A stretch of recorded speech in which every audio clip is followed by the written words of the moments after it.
Hey, what's up guys? Gons here for this week's word of encouragement. It comes from Matthew 6:33. It's a pretty famous passage.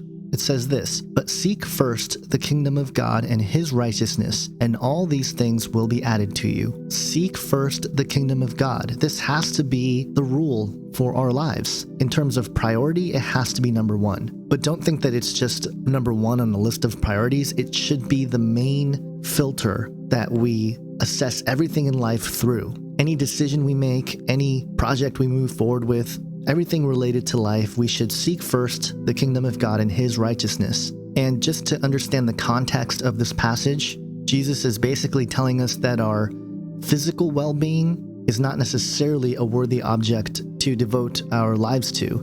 Of course, it's important to stay healthy, it's important to take care of our own bodies, but it should all be done within the seeking of the kingdom of God and his righteousness. It shouldn't be above that seeking. Otherwise, we're living in the flesh.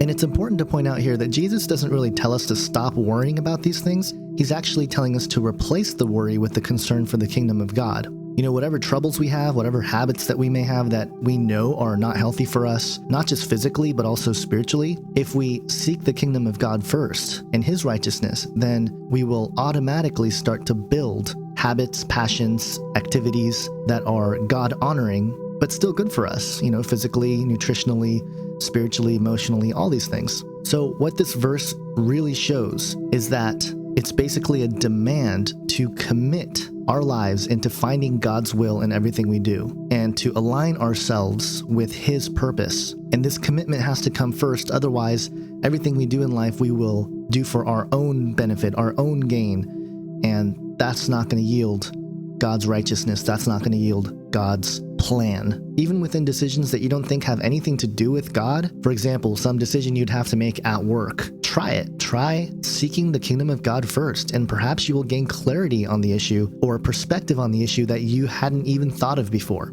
And then to wrap it up, he says that, and all these things will be added to you. What things? Physical well-being, heavenly treasures, rest in his divine provision, and God's full purpose for us in fellowship with him. Seek first the kingdom of God, and all these things shall be added to you. Hope you guys have an awesome week. God bless.